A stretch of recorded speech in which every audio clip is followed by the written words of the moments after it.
श्लोक हो गया। इसका अर्थ कह रहे हैं स्त्री बाल्यावस्था में पिता के वश में। यह माताओं बहनों के लिए है, बहुत ध्यान से सुनने योग्य बात, सभी बहनें माताएं ध्यान से सुने। कह रहे स्त्री को बाल्य अवस्था में पिता के वश में रहना चाहिए, पिता के अधीन रहना चाहिए, उनके सानिध्य में रहना चाहिए। यौवन अवस्था में पति के सानिध्य में रहना चाहिए। और जब कभी ऐसी स्थिति आ जाए कि पति साथ में न रहे तो अपने बेटों की शरण में रहना चाहिए, बेटों के सानिध्य में रहना चाहिए। स्त्री को अकेले रहने से वर्जन किया गया है। आज समाज में एक बड़ी विलक्षण बात हो गई है कि स्त्रियों को अपने पैरों पे खड़े करो भैया, अपने पैरों पे खड़ा करो। ठीक है, पढ़िए, खूब पढ़िए, खूब शिक्षा ग्रहण कीजिए, खूब जो है ऊंची ऊंची पोस्टों पे काम कीजिए, लेकिन जो यह क्रम बताया गया शास्त्रीय विधान का, पिता की मर्यादा में, पति की मर्यादा में, बेटे की मर्यादा में ही रहिए। स्त्री को स्वच्छंद रहने से निषेध किया गया है, उसे कभी भी अलग नहीं रहना चाहिए। क्यों नहीं रहना चाहिए? स्त्रियां कोमल हृदय की होती है, इनको बरगलाना, फुसलाना, बहलाना, किसी प्रकार से भटकाना बड़ा आसान हो जाता है। इनके अंदर छल कपट प्रपंच कम होता है, पुरुषों की अपेक्षा कम होता है। पुरुष नाराज मत हो जाइएगा। इसलिए इनको कहा गया आप पति, पिता और बेटे के सानिध्य में उनकी संरक्षण में रहना चाहिए। स्वच्छंद स्त्री को कभी आदेश नहीं किया गया। अभी हम लोग आगे चरित्र सुनेंगे। स्त्रियों को पति के बिना अलग यज्ञ, व्रत और उपवास करने की आवश्यकता नहीं है। नाराज मत होइएगा माताओं, यह शास्त्रीय विधान है। अगर पिता, पति यज्ञ कर रहे हैं, उपवास कर रहे हैं, आपके लिए यह नियम दिया गया है, शास्त्रीय विधान है। परसों की कथा में हम लोगों ने सुना था ना कि अपने पातिव्रत्य धर्म के कारण माता सती अनसुईया ने ब्रह्मा, विष्णु और महेश जैसे त्रिदेवों को 6-6 महीने का बालक बना के रख दिया। अब बताइए, इससे बड़ी पूजा उपासना करके क्या मिलेगा आपको? ब्रह्मा जी को बालक बना देने की सामर्थ्य मिलेगी क्या हमें इस संसार में? मिल सकती है क्या भैया? लेकिन वह भी मिल सकती है आपको। कैसे? अगर आप पूर्ण समर्पण के साथ अपने पिता, अपने पति की सेवा करें तो। हम नहीं कह रहे, हम पे अगर कोई बात हमारी खराब लगे, हम आपके बालक समान है, बेटे समान है, भाई समान है, हमें क्षमा कीजिएगा। ये शास्त्र की आज्ञा है, शास्त्र ये आज्ञा कर रहा है। यहां तक शास्त्र कहता है कि अगर पति कुमार्गी भी हो जाए, कुमार्गी का मतलब वह धर्म विरुद्ध आचरण करे, फिर भी उसका परित्याग करने की आवश्यकता नहीं है। आपका परम कल्याण हो जाएगा उसकी सेवा करने मात्र से। एक दृष्टांत याद आ गया, सुना देते हैं, छोटी सी लाइन है। एक पुरुष था, उसकी पत्नी बड़ी पतिव्रता थी और उस पुरुष के भयानक कोढ़ की बीमारी थी, फिर भी उसकी पत्नी निष्ठापूर्वक अपने पति की सेवा करती थी, खूब निष्ठा से सेवा करती थी। एक बार उसका पति घर के बाहर बैठा रहता था, वहां से एक वैश्या निकली। वैश्या बड़ी रूपवती थी, उसको देख करके वो उसमें बड़ा मोहित हो गया, आसक्त हो गया। अब उसका हृदय जलने लगा, वो खाना पीना सब उसको अच्छा नहीं लगता। पत्नी पूरी निष्ठा के साथ सेवा करती थी, लेकिन वह पति जो है उस वैश्या में इतना अनुरक्त हो गया, वो परेशान रहने लगा। पत्नी ने बड़ी विनम्रता के साथ हाथ जोड़ के पूछा कि हे पतिदेव, ऐसा क्या हो गया? आपको भोजन नहीं अच्छा लगता, आपका शरीर दिन पे दिन गिरता जा रहा है, आप बहुत परेशान दिखाई दे रहे हैं। तो उसने बात बताई। वो वैश्या मुझे बहुत अच्छी लगी, मैं एक बार उससे मिलना चाहता हूँ, मैं उससे मिलना चाहता हूँ एक बार। राधे राधे राधे राधे राधे राधे।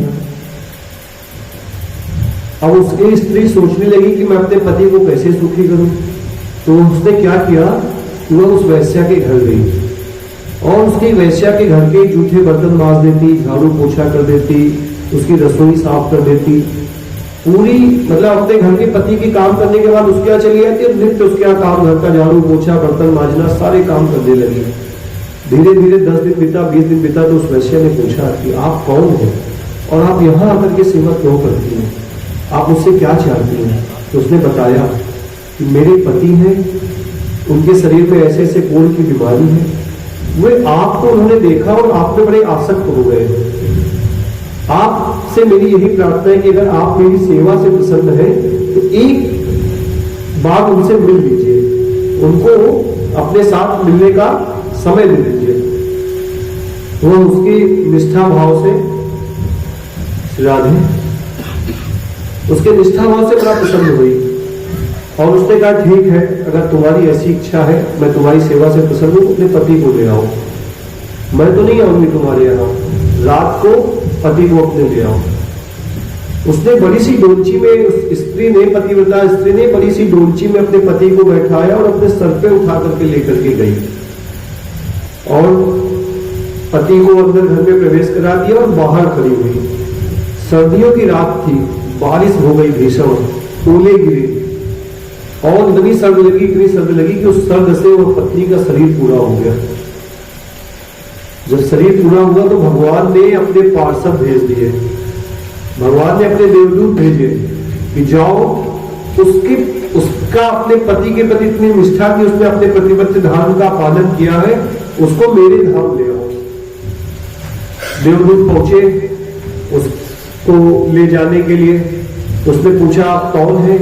उसने कहा कि पार्षदों ने, भगवान के पार्षदों ने कहा देवताओं कि हम भगवान के दूत हैं और भगवान तुम्हारे प्रतिव्रत धर्म से बड़ा प्रसन्न है, वे तुमको अपने धाम ले जाना चाहते हैं, इसलिए हम विमान लेकर के आए हैं, आप हमारे साथ भगवान के धाम चलो।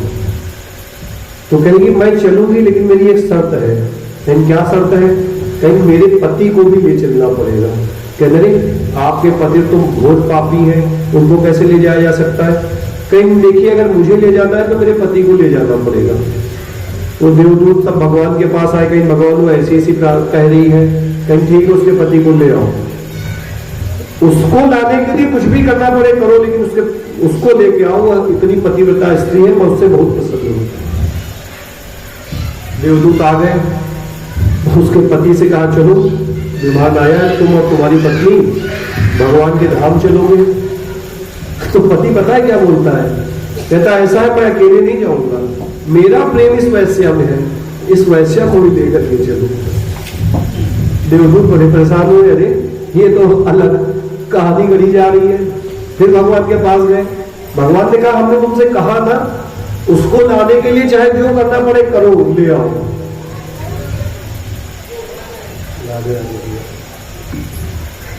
उन्होंने आए, वैश्या से कहा ऐसी ऐसी बात है, तुमको चलना है भगवान के धाम, विमान आया। वैश्या क्या बोलती है? वैश्या कहती है कि देखो इस पुरुष का प्रेम मुझसे है, लेकिन इसके जैसे 500 पुरुष है जिनसे मेरा प्रेम है। अगर मुझे ले चलना है तो तुम सबको ले चलना पड़ेगा। अंततो बतवा यह हुआ कि जिस नगर में वह रहती थी, उस नगर के सभी पुरुष स्त्रियों के साथ वह पतिव्रता स्त्री भगवान के धाम में। एक पतिव्रता स्त्री के कारण पूरा नगर भगवत धाम को पहुंच गया। पतिव्रता स्त्री में यह पावर है, यह तेज है। तो सभी देवी देवता अपने यहां 33 कोटि, 33 प्रकार के, 33 कोटि को लोग 33 करोड़ देवता मान लेते हैं, ऐसा नहीं है। 33 कोटि, 33 प्रकार के देवता है, उनकी सेवा पूजा का विधान बताया गया है। अगर कोई स्त्री पूर्ण निष्ठा के साथ अपने पति की सेवा पूजा करती है तो उसे सभी 33 कोटि देवताओं के पूजा का फल मिल जाएगा।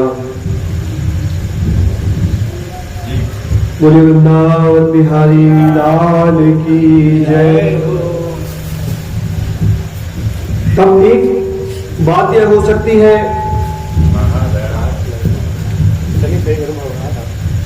यह तो सारी बातें रही, इसमें आगे वो कहते हैं कि जो है एक बार जब ये घर से निकली तो फिर पूरा जीवन पलट करके कभी यह अपने घर की तरफ इन्होंने देखा नहीं, विषय भोगों की तरफ इन्होंने देखा नहीं।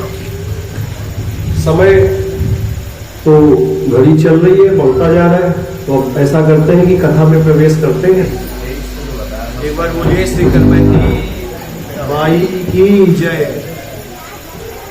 राधे राधे गोविंद गोविंद राधे, जय राधे राधे गोविंद गोविंद राधे, जय राधे राधे गोविंद गोविंद राधे, जय राधे राधे गोविंद गोविंद राधे, गोविंद राधे गोपाल राधे, गोविंद राधे गोपाल राधे, गोविंद राधे गोपाल राधे, गोविंद राधे गोपाल राधे, राधे राधे गोविंद गोविंद राधे, राधे राधे गोविंद गोविंद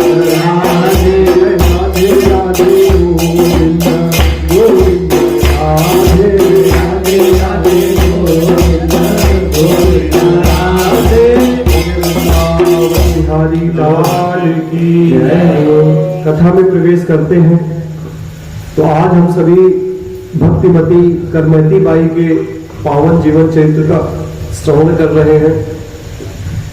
जैसा कि अभी हमने बताया, करमैती बाई का जन्म सन 1657 ईस्वी में हुआ। इनका जन्म जो स्थान है वह राजस्थान का जो सीकर जिला है, उस सीकर जिले में एक खंडेला नामक गांव है, उस खंडेला नामक गांव में हुआ था। इनके पिताजी यह वहां के जो राजा थे खंडेला के, उनका नाम था शेखावत राजा, राजा शेखावत। उन राजा के राज पुरोहित थे और इनके पिताजी का नाम था श्री पुरुषोत्तम जी, श्री पुरुषोत्तम। और इनका जो सरनेम हम लोग लिखते हैं ना, अलग अलग नाम के आगे हम लोग टाइटल लगाते हैं। इनका टाइटल था काथंड्या। काथंड्या, काथंड्या क्या होता है? तो ये वहां के जो राजस्थान है ना, तो राजस्थान में ब्राह्मणों की जो पारिक जाति होती है, पारिक जाति के जो ब्राह्मण होते हैं, उनके 9 प्रधान गोत्र होते हैं। उनमें से एक गोत्र है जिसको कहते हैं, भूलने में भी, ये काथंड्या। एक ये खंथर नामक एक ऋषि हुए। हम लोग के जो गोत्र होते हैं ना, हम किसी भी वर्ण के हों, सबका एक गोत्र होता है। ब्राह्मण, क्षत्रिय, वैश्य सभी का गोत्र होता है। किसी का कश्यप, किसी का कौशिक, किसी का भरद्वाज, है ना। ये क्या होता है? ये हम उन ऋषियों की परंपरा के हैं।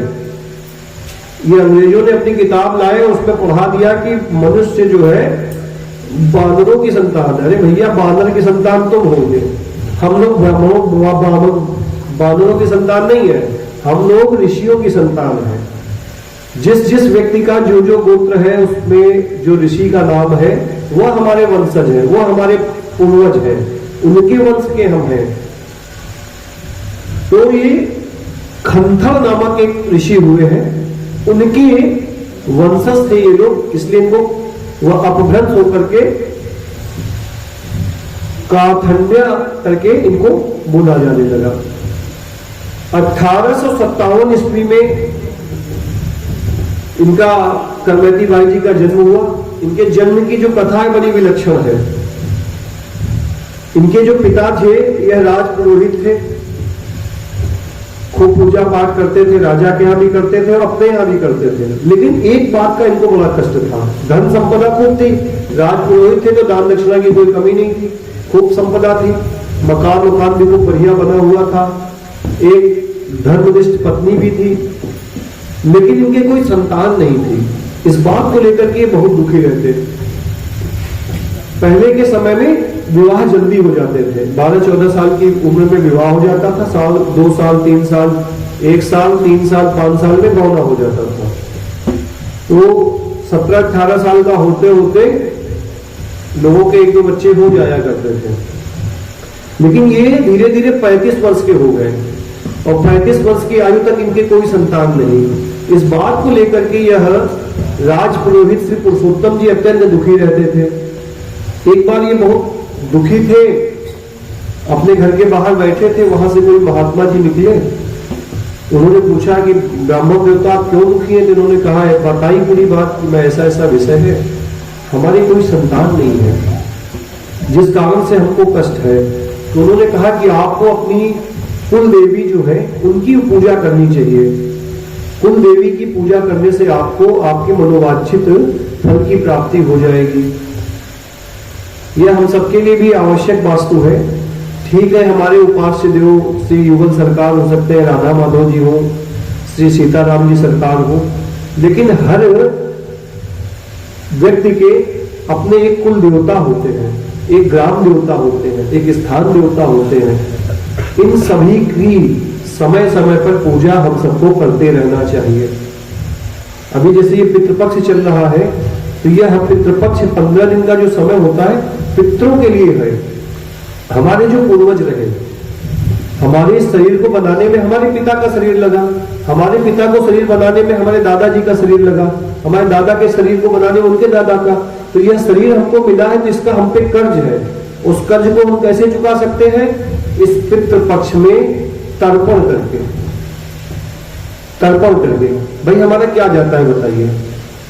5 अंजुलि 7 अंजुलि जल, उसमें थोड़े से 1 चुटकी काला तिल, 1-2 चुटकी जौ डाल करके पितरों को तर्पण कर देना है, तर्पण कर देना है। इतने से हम पितृदोष से बच जाएंगे।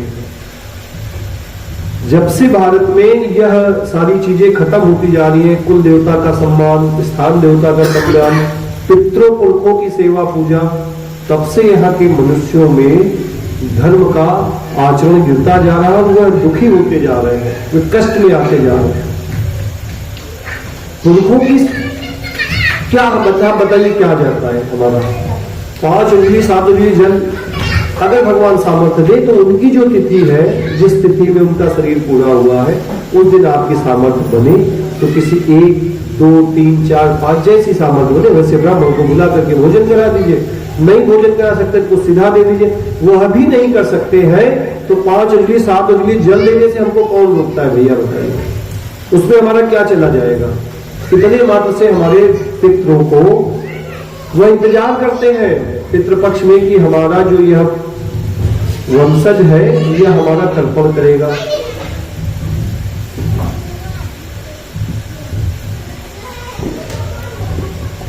तो हम लोगों को इस नियमों का पालन करना चाहिए। तो महात्मा जी ने श्री पुरुषोत्तम जी से कहा कि अपने कुल देवी का पूजन किया करो, पूजन करो, उससे तुम्हें जो है तुम्हारी मनोवांछित अभिष्ट की प्राप्ति हो जाएगी।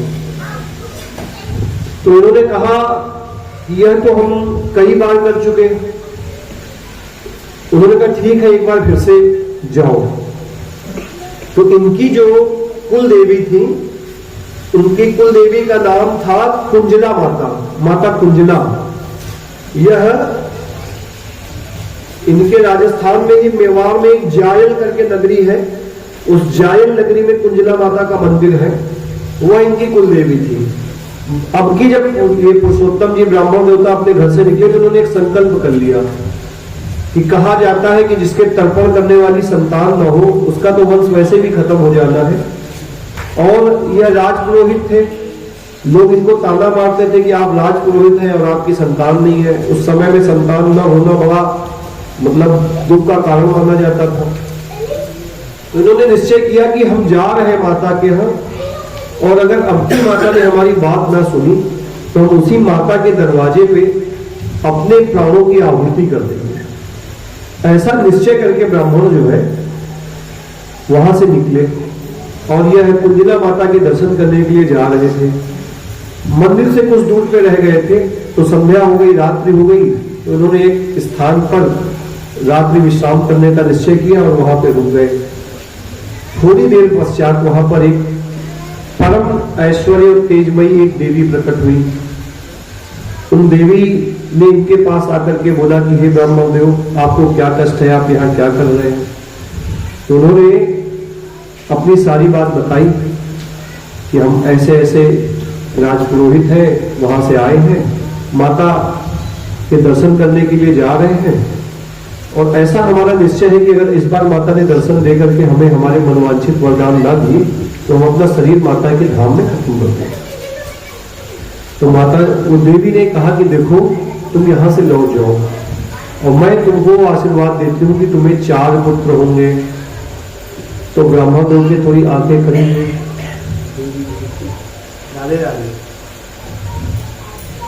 उन्होंने सोचा कि यह कौन देवी है और मुझे ऐसे आशीष दे रही है। देखने में तो इनका परम ऐश्वर्यवान दिख रही है, परम दिव्य स्वरूप है इनका।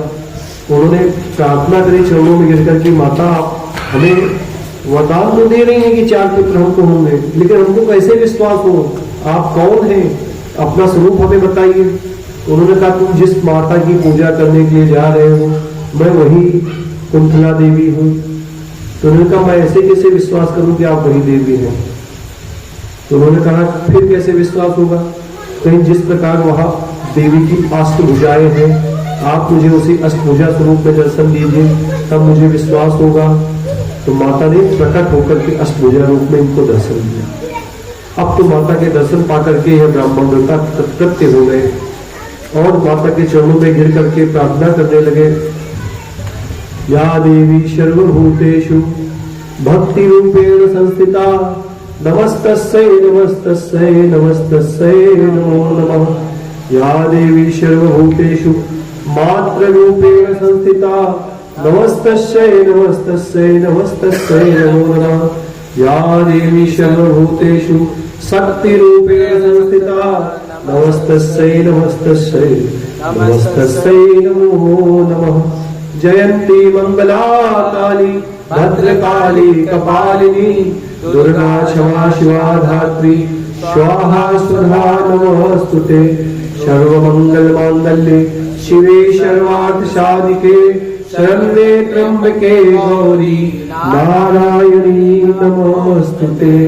इस प्रकार से ये देवी की स्तुति करने लगे। फिर आगे कहते हैं, जय भगवती देवी नमो वरदे, जय पाप विनाशिनी बहुफल प्रदे, जय शुंभ निशुंभ कपाल धरे, प्रणमामि तु देवी नरहति हरे। जय चंद्र दिवाकर नेत्र धरे, जय पावक भूषित कल्पवरे, जय भैरव देह नितिनि परे, जय अंधक दैत्य विशोन करे। इस प्रकार से ये देवी की स्तुति करने लगे। तो देवी ने कहा, वर मांगो। कहीं आप तो मुझे पहले ही वरदान दे चुकी हैं 4 पुत्रों का, लेकिन फिर भी यदि आप मुझे देना चाहती हैं तो मुझे एक कन्या का वरदान दीजिए कि मुझे एक कन्या भी हो। समाज में देखने में आता है कि कन्या कोई नहीं चाहता, बेटे चाहते हैं लोग, लेकिन पंडित जी कन्या मांग रहे हैं। क्यों नहीं? पहले के समय में ऐसा नहीं था, लोग कन्या और पुत्र में भेद नहीं करते थे। यह इस भारत का दुर्भाग्य है कि जब यहाँ पे मुगलों का आक्रमण हुआ, मुगलों का काल आया, तो मुगलों की सन्निधि में रह करके हमारी बुद्धि विकृत हो गई और कुछ हमारी मजबूरियां थी। वह मुगल आतताई कन्याओं को उठा ले जाते थे, उनके मान का मर्दन कर देते थे। इस डर से पिता और माता नहीं चाहते थे कि उनके घर में कन्या हो, अन्यथा इसके पहले तो कन्या को देवी का स्वरूप माना जाता है। यह मुगल शासन काल जब हमारे देश में आया ना, मुगल आतताई हमारे देश में आए, तो उनके समय में एक पुराने लोग अगर तुमको तो याद होगा, हाँ अंदर श्री राधे राधे गोविंद गोविंद राधे राधे। मैं तुम्हें वरदान देती हूँ कि तुम्हारे घर में एक अत्यंत कुलीन कन्या का जन्म होगा जो भगवान की बहुत बड़ी भक्ता बनेगी, और उस भक्त के नाम पे तुम्हारा और तुम्हारे कुल का और तुम्हारे क्षेत्र का नाम अमर हो जाएगा। माता से ऐसा वरदान पाकर के ब्राह्मण देव वापस अपने गांव आ गए और समय बीतने पे धीरे धीरे इन्हें माता के वरदान के फलस्वरूप पहले तो 4 पुत्रों की प्राप्ति हुई, 4 बेटे हुए। तत्पश्चात इनकी 5वीं संतान जब गर्भ में आई तो चूंकि माता ने इनको बताया था कि भक्ता आने वाली है आपके घर में, तो वो गर्भ धारण करते ही इन्होंने क्या किया कि अपनी स्त्री को बैठाते और खूब कथा कीर्तन करते, भागवत महापुराण का, श्री रामचरितमानस आदि का पाठ करके सुनाते रहते। वह इस कन्या मां के गर्भ से ही भगवान की भक्ति का बीज ले इकट्ठा करने लगी। वह भगवान की भक्ति को अपने हृदय में मां के गर्भ से ही धारण करने लगी। धीरे धीरे 9 माह का समय व्यतीत हुआ, वह कन्या प्रगति। उस दिन जब कन्या का जन्म हुआ तो पूरे क्षेत्र का वातावरण बिल्कुल अलौकिक हो गया। उस दिन का जब सूर्य उदय हुआ तो ऐसा लगा कि यह सूर्य कुछ अलग सा है। वायु अत्यंत निर्मल और शीतल होकर के बहने लगी, जो विकार आदि थे सब शांत हो गए और यह दिव्य कन्या का जन्म हुआ।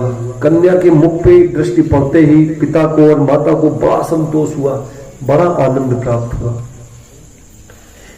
माता पिताजी राजपुरोहित थे तो घर में कथा कीर्तन होता रहता था। चूंकि राजपुरोहित थे तो धन संपदा से भी संपन्न थे, तो जो भी उस क्षेत्र में कोई साधु संत महापुरुष आते तो इनके यहाँ ही रुक जाया करते थे, पिता पुरुषोत्तम जी के यहाँ रुक जाया करते।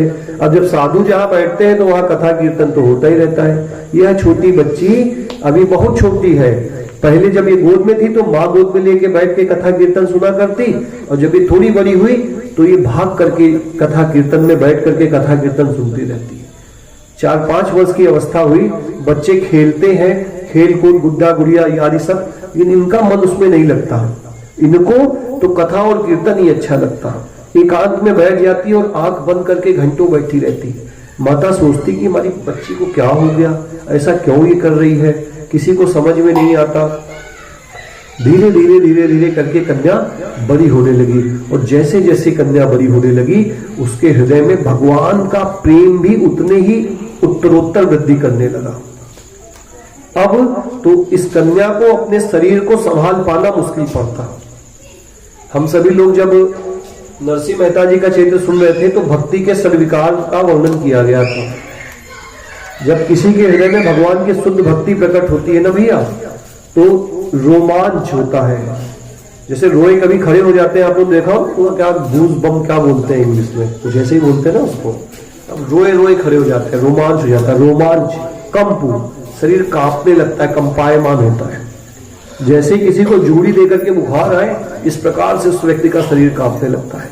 अश्रु, आंखों से आंसू के जल धारा बहने लगती है, और वह जलधारा अलग होती है, एकदम आनंद प्रदान करने वाली।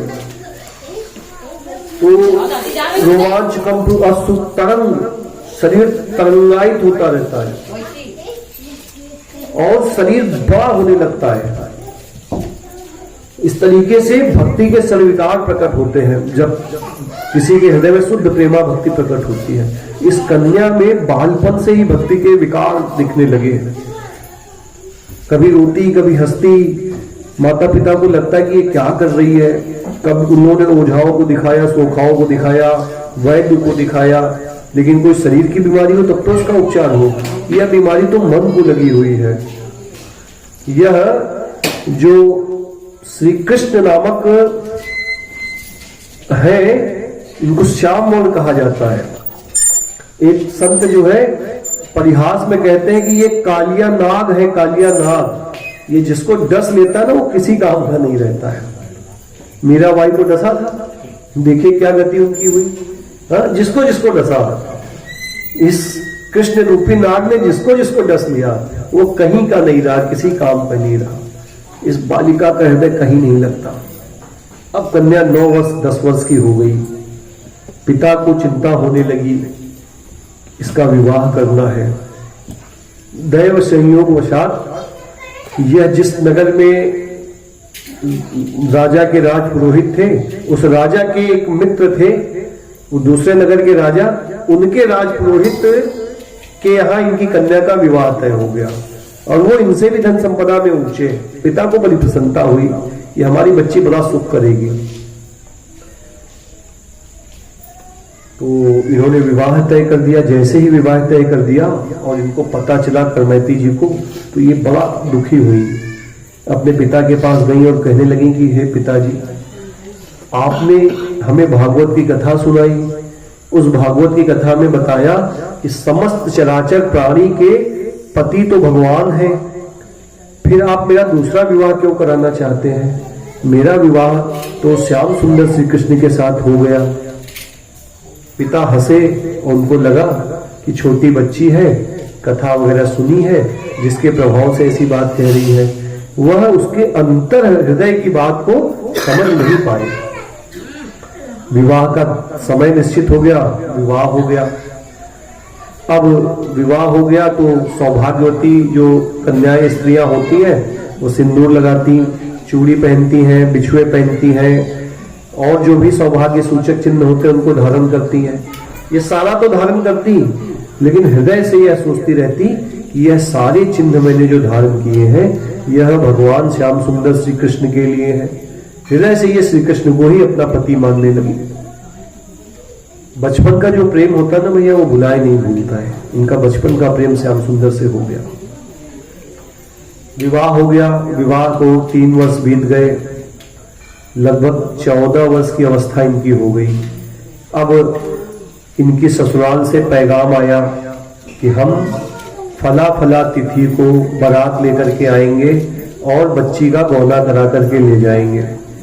पीछे बूढ़े लोग बैठे हैं, बाबा लोग, जो जिनकी अवस्था 50-60 वर्ष पूर्व की है। पहले ब्याह के साथ में कन्या का विदाई नहीं होती थी। साल 6 महीने 2 साल 3 साल बाद गौना होता था। आपके यहाँ भी होता था गौना? गौना होता था ना माता जी? तो गौना होता था। तो गौना का निमंत्रण आ गया, तिथि तय कर ली गई, घर में रंगाई पुताई का काम चालू हो गया। हलवाई लोग मिठाई पकवान बनाने लगे। महिलाएं जो अपना गेहूं पीस करके बारात के स्वागत की तैयारी के लिए गेहूं इकट्ठा करने लगी। पहले चक्कियां नहीं होती थी, पहले माताएं घर में जात होते थे और जितना गेहूं खाना होता था उतना गेहूं रोज पीस करके आटा बनाती थी। ताजा अन्न मिलता था। पुरुष भी शरीर से मजबूत होते थे मन से, और माताएं भी शरीर से बहुत मजबूत होती थी। जब से ये चक्की फ्रेश आटा आने लगा ना, पिसा हुआ, तमाम प्रकार की आधियां व्याधियां शरीर में लोगों के होने लग गई। माताओं में भी तमाम प्रकार की बीमारियां होने लग गई। मुझे याद है, मैं छोटा था तो हम लोग जहाँ के रहने वाले हैं, तो वहाँ बड़ा सा जाग था। प्रातः काल उठ करके औरतें जाग पीसती, परिवार के खाने भर का गेहूं रोज पीस करके आटा तैयार किया जाता। और खल होती थी, उसमें धान को कूट करके उसको फिर साफ करके उसका चावल बनता था।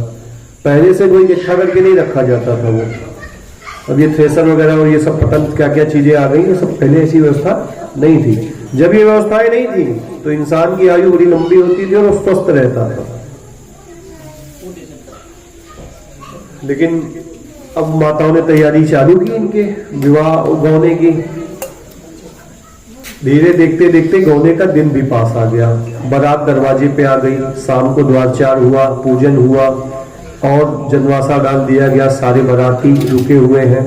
उस बारात में उस नगर के जो पुरोहित के राजा थे वो भी आए हुए हैं, और ये भी राज पुरोहित है तो इनके यहाँ के भी राजा आए हुए हैं बारात में। सब धूमधाम मची है। इनको खूब बढ़िया वस्त्र अलंकार पहना दिए गए और इनको सजा धजा करके बैठा दिया गया। लेकिन इनका मन तो साज संजार में नहीं, श्रृंगार में नहीं लग रहा है, वह गान नर्तन में नहीं लग रहा है। यह तो श्याम सुंदर श्री कृष्ण के प्रेम में विकल होकर के विह्वल हो रही है। धीरे धीरे करके मध्य रात्रि का समय हो गया। सभी लोग, बाराती भी सो गए और घराती भी थके हुए थे, तो उन्होंने भी कुछ आराम करने लगे और बाकी कुछ लोग अपने अपने कामों में लग गए। अब इनको अवसर मिला। इन्होंने क्या किया कि धीरे से घर का पीछे वाला गेट खोला और जो शरीर पे इनके वस्त्र आभूषण थे उन्हीं वस्त्र आभूषणों के साथ ये घर से निकल गए। ऐसा ही सबरी माता ने किया था। सबरी माता का कब कथा सुनी आप लोगों ने? सबरी माता जिनको भगवान राम दर्शन देने के लिए उनके आश्रम तक चल करके गए थे, वो सबरी माता सबर जाति में थी, जिनको हम लोग भील कहते हैं, भील कुरील कहा जाता है, वनवासी जो जातियां होती हैं उसमें थी।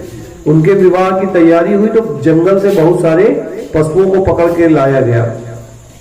उन्होंने पूछा ये सारे पशु क्यों इकट्ठे किए गए?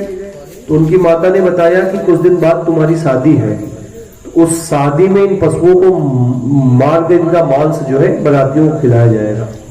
तो सबरी माता को बड़ा कष्ट हुआ कि अरे एक मेरे विवाह के कारण इतने सारे निर्दोष जीवों की हत्या हो जाएगी। उसी रात को घर छोड़ करके भाग गई थी वो 12-13 साल की अवस्था में। और फिर वो आ करके मतंग मुनि के आश्रम में रह करके वहां पे भजन किया, और मतंग मुनि ने उनको आशीर्वाद दिया था कि आपको कुछ भी करने की आवश्यकता नहीं है, आपको भगवान राम यहाँ चल के आकर के दर्शन देंगे। और भगवान राम गए, उनके आश्रम तक गए, उनकी कुटिया तक गए, सिर्फ दर्शन ही नहीं दिया, उनके जूठे बेर भी खाए। माता का, सबरी माता का इतना प्रेम, को बेर को चक करके रखती थी। आज समाज में एक बड़ा भारी षड्यंत्र रचा जा रहा है। हम लोगों को कहा जाता है कि जाति जाति जाति जाति, जाति का अगर भेद होता तो सबर जाति, भीलनी की जाति की सबरी माता थी, उनके जूठे बेर क्षत्रिय कुल में उत्पन्न हुए, क्या राम खाते क्या?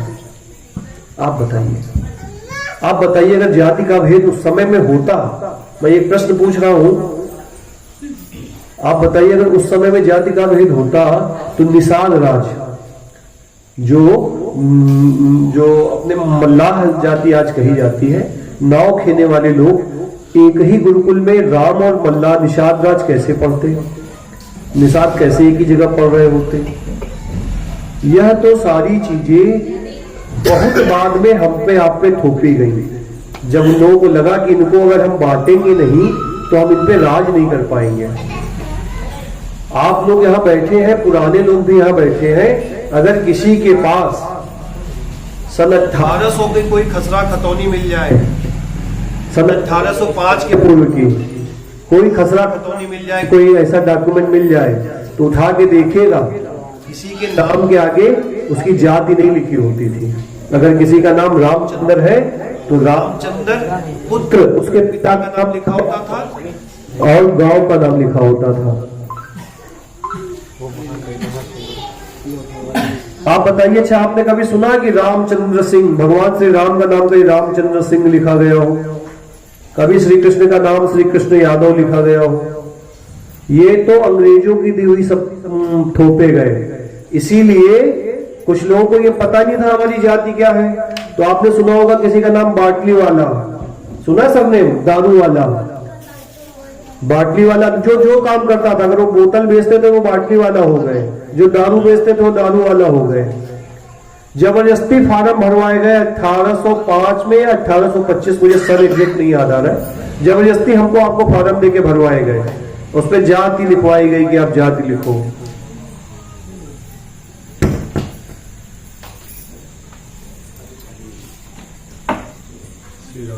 ऐसे लग जाएगा। श्री राधा। तो ये जातियां हम पे थोपी गई क्योंकि अंग्रेजों की डिवाइड एंड रूल की पॉलिसी थी, इनको बांटो और राज करो, और वही हमारे साथ आपके साथ होता रहा। हमें कहना तो नहीं चाहिए, व्यासपीठ की मर्यादा हमें यहाँ नहीं बोलना चाहिए। अंग्रेजों द्वारा स्थापित की गई एक संस्था जिसको आज हम लोग कांग्रेस नाम से जानते हैं, एओ ह्यूम नामक एक अंग्रेज था, उसने इसकी स्थापना की। और फिर जाति की ऐसी गहरी खाई खोदी गई कि आज भारतवर्ष उस अग्नि में जल रहा है। लोगों के बीच में परस्पर प्रेम खत्म हो गया है। हमसे बन पड़े, आपसे बन पड़े, तो हम इस भेदभाव को मिटाएं और हर सनातनी हमारा भाई है, हर सनातनी हमारी बहन है, ऐसा संकल्प लेकर के ऐसा व्यवहार करना हम प्रारंभ करें। ठीक है, हो सकते हैं हर जगह पे कुछ अपवाद होते हैं, कुछ लोग हो सकता है गलत हो, लेकिन हमें उनको नहीं देखना है। हम क्या कर सकते हैं? हमारा यह परम कर्तव्य बनता है कि अपने समाज से यह ऊंच नीच भेद की जो भावना है इसको खत्म किया जाए, जात की जो भावना है इसको खत्म किया जाए।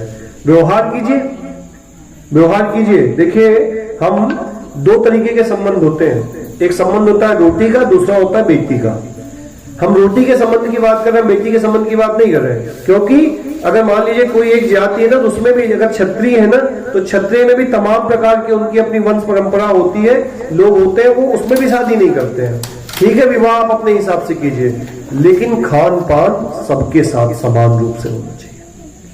सब एक जगह पर एक एकत्रित होकर के एक साथ, किसी भी अगर कोई धर्म धार्मिक कार्य हो रहा है, कोई सामाजिक अनुष्ठान हो रहा है, तो सब एकजुट होकर के एकमत होकर के करना चाहिए। कहां से कथा घूम गई भैया, कहां पे थे हम लोग? शादी से दौरे में करमैती जी रात मध्यरात्रि 12 बजे निकल गई, और इनको ये नहीं पता था कि वृंदावन कहाँ है। इन्होंने संतों के मुख से वृंदावन की बड़ी महिमा सुनी थी, और संतों ने इनको वह श्लोक भी सुनाया था कि भगवान कहते हैं वृंदावनम प्रत्यज्यम पादमेकम न गच्छति, मैं वृंदावन का त्याग करके एक पग बाहर नहीं जाता हूं। इनको लगा कि जिस श्याम सुंदर श्री कृष्ण को मैं अपना पति मानती हूँ और मुझे वृंदावन में मिलेंगे, ऐसा निश्चय करके ये घर से निकल गई। इतना जरूर इन्होंने सुना था अपने माता पिता से कि राजस्थान से पूर्व की दिशा में वृंदावन है। ये नहीं पता था कि कौन सा रास्ता वृंदावन जाएगा, बस ये पूर्व की तरफ चल पड़ी, बड़ी तीव्र गति से चल रही है। इधर माता की दृष्टि पड़ी, कक्ष में गई तो देखा कि जिस बिस्तर पे बेटी बैठी होनी चाहिए थी, लेटी होनी चाहिए थी, वहां नहीं है। तो ढूंढा घर भर में, नहीं मिली। अड़ोस पड़ोस के घरों में पता किया, नहीं मिली। तो अपने पिता यानी करमैती के जो अपने पति करमैती के जो पिता थे पुरुषोत्तम जी को बुला के उनसे कहा कि करमैती घर में नहीं मिल रही है। अब तो पिता पुरुषोत्तम जी अपने बेटों को लेकर के पूरे गांव में ढूंढ आए, कहीं नहीं पता चला। धीरे धीरे बात इनके जो राजा थे, पुरोहित जी के जो राजा थे, उनको पता चली कि करमैती घर में मिल नहीं रही है। तो उन्होंने क्या किया, तुरंत जो है, अब राजा थे, उनके लिए कौन सी बात दुष्कर थी, उन्होंने सैकड़ों घुड़सवार चारों दिशाओं में दौड़ा दिए कि जाओ देखो वो कहाँ गई, जहां भी उनको लेकर के आओ, वापस लेकर के आओ उस कन्या को।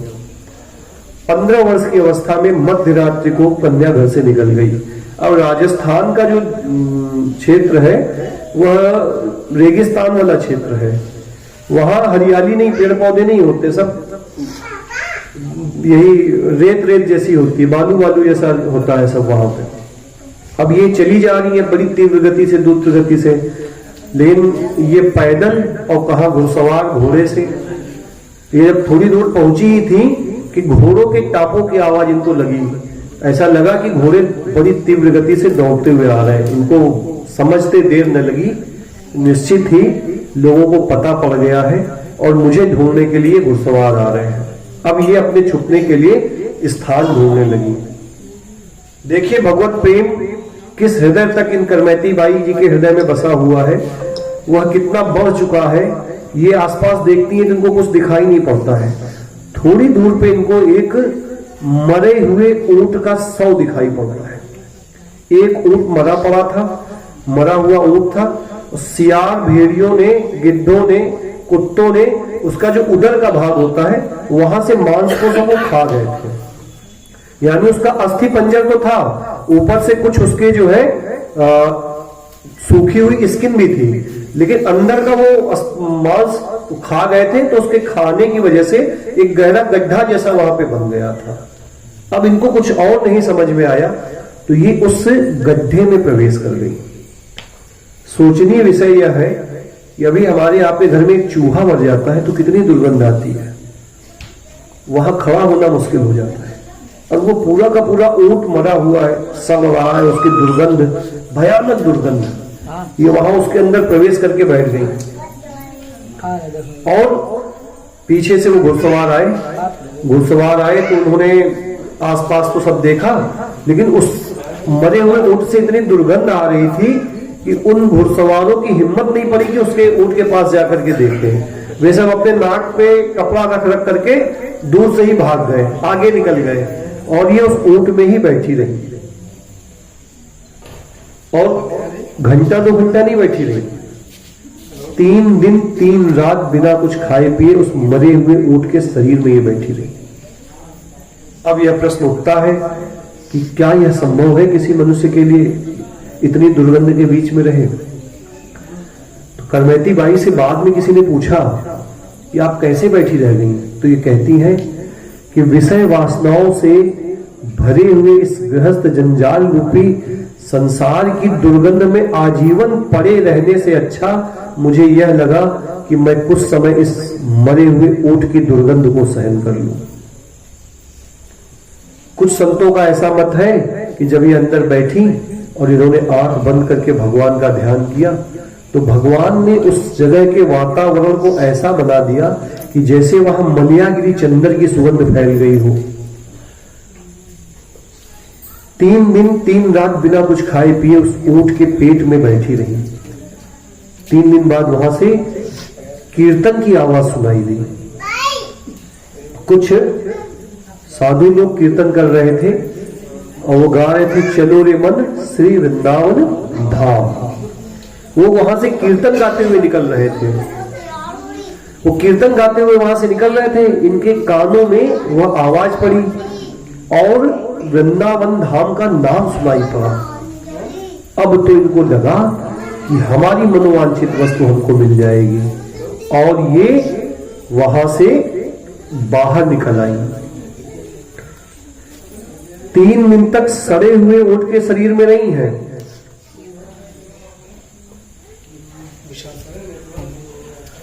और वहां से निकल करके जब साधुओं की जमात में सम्मिलित हुई तो साधुओं को ऐसा लगा कि अरे ये दिव्य मनोहारी सुगंध कहां से आ रही है? यह मनियागिरी चंदन, यह इत्र, यह कपूर, ये कहां से महक रहा है? उन सबको बड़ा आश्चर्य हो रहा है। और वह साधु लोग वो भजन गाते हुए चल रहे हैं। वो भजन हमारे राहुल भैया गाएंगे, जो है नहीं मिल रहा है चलिए। वृंदावन वृंदावन वृंदावन वृंदावन वृंदावन वृंदावन वृंदावन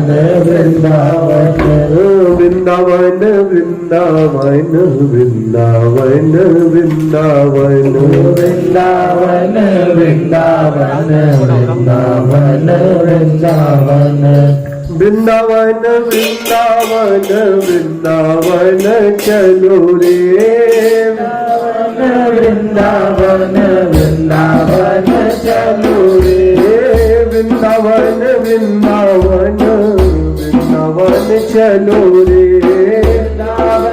वृंदावन वृंदावन चलो रे वृंदावन की गलियों में राधे राधे कहो रे वृंदावन की गलियों में राधे राधे कहो रे वृंदावन वृंदावन वृंदावन चलो रे वृंदावन वृंदावन चलो रे वृंदावन की गलियों में राधे राधे कहो रे गलियों में राधे राधे कहो रे वृंदावन वृंदावन वृंदावन वृंदावन वृंदावन वृंदावन जय वृंदावन वृंदावन वृंदावन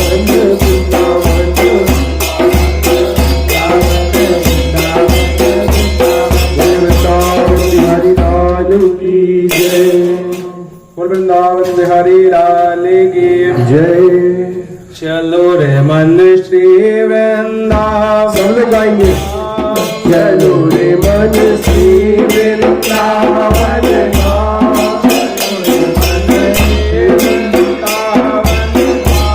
चलो रे मन श्री वृंदावन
श्री लाडली लाल की जय।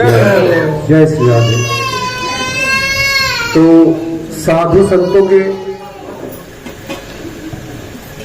आप चेंज कर लीजिए, श्री राधे।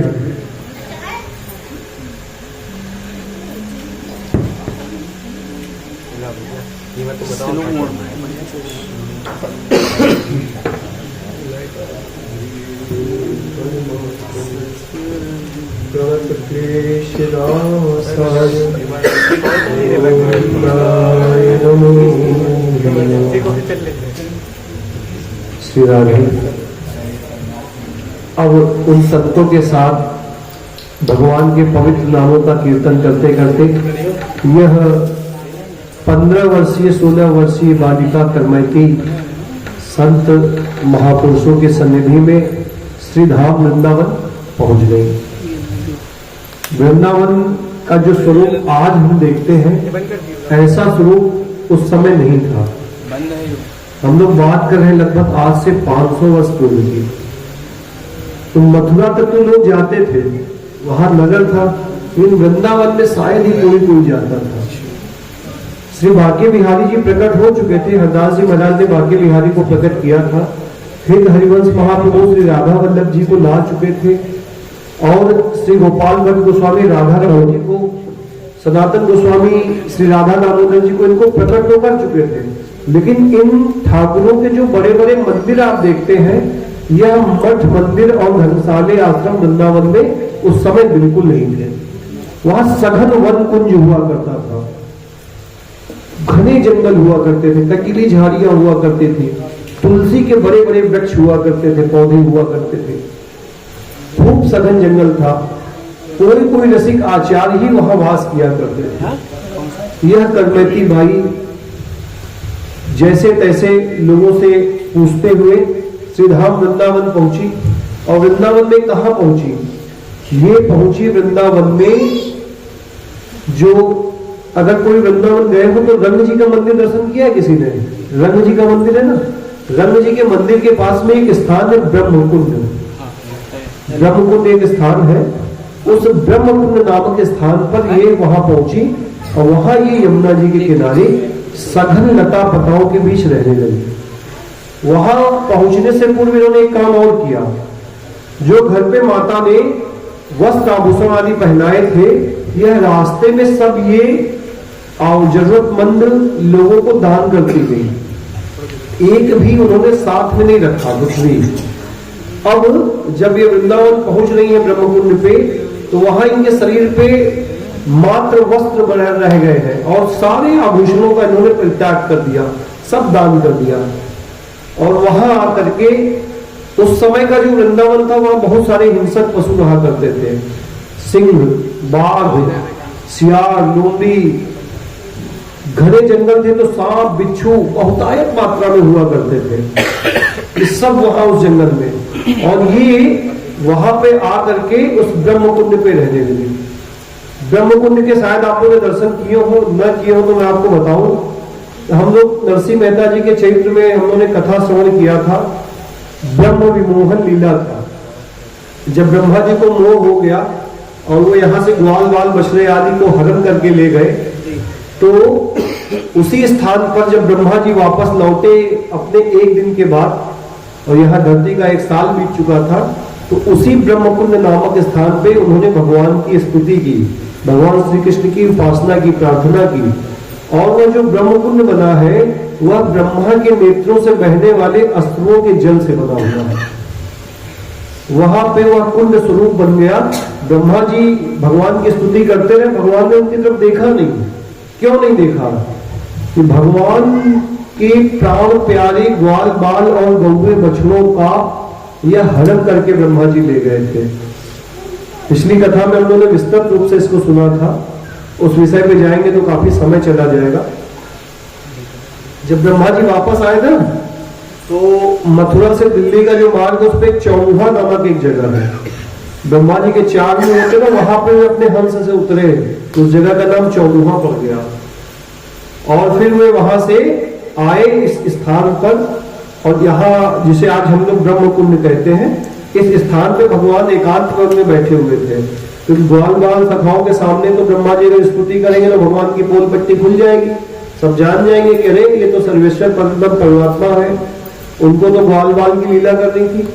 तो वहां एकांत निर्जन वन में ब्रह्मा जी को उन्होंने मिलने का समय दिया और वहां ब्रह्मा जी ने इनकी स्तुति की और ब्रह्मा जी रोते रहे, स्तुति करते करते रोने लगे, तो उनके अश्रुओं से वह ब्रह्मकुंड बना। उस स्थान पर ये करमती बाई आकर रहने लगी। इधर पिता और राजा ढूंढ रहे, पिता को बड़ा कष्ट हुआ, एक तो वह पुत्री, दूसरी समाज की मर्यादा का उनको भय लगा, तमाम प्रकार के संकट उनको लगे और वो पिताजी अपनी पुत्री को ढूंढने का बड़ा प्रयास कर रहे हैं। लेकिन ये सब कुछ परित्याग करके श्रीधाम वृंदावन में एकांत निर्जन वन में आ गई और देखिए तपस कैसे रह रही है, ऐसे नहीं रह रही है जैसे हम लोग आजकल वृंदावन जाते हैं। एक वृक्ष के नीचे बैठ गई और जो वृक्ष से टूट के गिरते थे पत्ते या अपने आप से कोई फल फूल टूट करके गिर जाता था, उन फलों को खा करके, उन यमुना जी के जल का पान करके रह रही है और भगवान का भजन कर रही है। 16 वर्ष की कन्या घर का त्याग करके श्रीधाम वृंदावन आ गई और भगवान का चिंतन कर रही है, भगवान का ध्यान कर रही है और भगवान के पवित्र नाम का जप कर रही है, एकांत में भजन कर रही है। पिताजी बहुत हैरान परेशान ढूंढते रहे, पुरुषोत्तम जी बहुत ढूंढते उन्हें अचानक याद आई कि यह जब भी होता था तो हा नाथ, हा रमण, हा कृष्ण, हा कृष्ण, हा वृंदावन कह करके रोती रहती थी। निश्चित ही मेरी पुत्री वृंदावन गई होगी। ऐसा निश्चय करके पिताजी पुत्री की खोज करने के लिए श्रीधाम वृंदावन आ गए। अब ये मथुरा पहुंचे थे अभी, तो मथुरा से ये जानकारी इकट्ठी करने लगे, प्रयास करने लगे। उस समय एक मालिक वहां पर थी, जहां ये पूछ रहे थे वहां के पंडा पुरोहितों से कि क्या आपने किसी ऐसी कन्या को देखा, वो 16 वर्ष की है, ऐसे ऐसे वस्त्र पहनती है, ऐसे ऐसे आभूषण है और ऐसे ऐसे जो है, हम बताते हैं, ऐसे ऐसे आभूषण उसने पहन रखे हैं, ऐसा उसका रूप है, ऐसा श्रृंगार है। वो पूछ रही है, ये पूछ रहे उनके पिताजी, किसी ने देखा हो तो बताएं। ये तो आई और सीधे वृंदावन चली गई। मथुरा से वृंदावन की दूरी लगभग 10 किलोमीटर की, 9 किलोमीटर की है। तो ये वृंदावन में रह रही है। लेकिन एक मालिन जो वृंदावन से पुष्प चुन करके लाती थी और मथुरा की बाजार में बेचती थी, उसने इनके कहीं दर्शन किए थे। उसने बताया कि देखो एक कन्या तो है, जो आप आयु बता रहे उतनी उसकी आयु लगभग है, वैसा ही उसका रूप है, लेकिन आप जो बता रहे उसने ऐसे ऐसे कपड़े पहन रखे, ऐसे ऐसे श्रृंगार कर रखे, ऐसा तो नहीं है, लेकिन कन्या की उम्र वैसी ही है। मैंने उसको देखा है। पिताजी पूछ ले कहाँ देखा है, मुझे बताइए। तो वह मालिन ने इनको पूरा बता दिया कि आप ऐसे ऐसे जाइएगा, आप इधर से जाएंगे टल्ला चुंगी होते हुए रंगजी मंदिर, हम आज का बता रहे हैं, उस समय का तो नहीं था ये। आप ऐसे ऐसे जाएंगे तो वहां पे एक कुंड है, उस कुंड के समीप आपकी बेटी रहती है। अब उनके पिताजी जो है आ गए और सघन वन में कैसे ढूंढे, जंगल है, अगर मान लीजिए बड़े बड़े वन है, उसमें कोई अगर बैठा है तो कैसे दिखेगा। तो ये क्या करते, ऊंचे ऊंचे वृक्षों पे चढ़ जाते और वहां से देखते, थोड़ी दूर तक का देख लेते तो फिर उतर के फिर दूसरे वृक्ष पे चढ़ते, फिर देखते। ऐसे करते करते जब ये ब्रह्मकुंड के समीप पहुंचे और एक पेड़ पे चल करके देखा, तो ये क्या देखते हैं कि एक वृक्ष के नीचे इनकी कन्या बैठी हुई है और उस कन्या के आसपास सिंह, हिरण और बहुत सारे जंगली पशु बैठे हुए हैं। अब पिताजी तो बहुत घबराए, ये तो हिंसक जीव होता है, सिंह, बाघ आदि ये सब बैठे हुए हैं, लेकिन ये मेरी कन्या को कुछ नहीं कह रहे हैं। तो भैया क्या होता है ना, जहां पर कृपा राम की हुई तापर कृपा करे सब कोई। जो कृष्ण का, जो राम का चहेता हो गया, उनका प्रिय हो गया, उससे सब प्रेम करने लगते हैं। हिंसक जीव अपनी हिंसा छोड़ देते हैं। संत महापुरुषों के आश्रम में आप देखेंगे ना, व्याघ्र सिंह इतने उदारता के साथ घास खा करके सिंह रहते थे। अब जैसे तैसे ये पेड़ से उतरे और धीरे धीरे गए और जा करके ये खड़े हैं। बेटी आंख बंद करके बैठी है और भगवान की लीलाओं का दर्शन कर रही है। अब जब भगवान निकट आते हैं तो वो मुस्कुराती है, जब भगवान दूर चले जाते हैं तो रोती है, कभी गाने लगती है तो कभी रोने लगती है। एकदम विलक्षण स्थिति हो रखी है, आंखों से लगातार जल बह रहा है और वह वृंदावन की भूमि वहां की अभिषिक्त हो गई, इनके आंसुओं से गीली हो गई है एकदम। पिता देख रहे हैं। अब पिता ने पढ़ा तो था, जानते तो थे ये क्या है, लेकिन पिता का प्रेम और अनुभव में चूंकि जो बात आ जाती है वो अलग होती है और पढ़ी लिखी बात अलग होती है। आप कोई चीज देख करके सीखिए उसका अलग है। इसलिए जब हम लोग पढ़ते थे तो हम लोग को पढ़ाया भी जाता था, उसका प्रैक्टिकल करके भी दिखाया जाता था लैब में।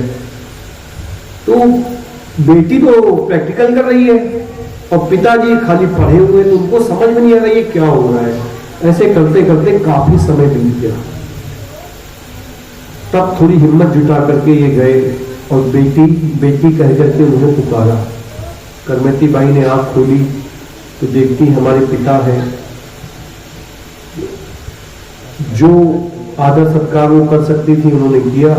पिता ने बहुत समझाया कि देखो बेटी, तुम्हारा स्त्री का शरीर है, इस निर्जल वन में हिंसक पशु रहते हैं, चोर डाकू भी घूमा करते हैं यहाँ वहां, कभी तुम्हारे साथ कुछ अप्रिय घटना घटित हो जाए, ठीक है तुमको भगवान का भजन करना है तो तुम घर चलो, तुम घर पे रह के भजन करना, हम तुम्हें मना नहीं करेंगे और हम तुम्हारा कभी रोने की बात भी नहीं करेंगे, तुम्हें ससुराल भी नहीं भेजेंगे, तुम यहाँ रहो।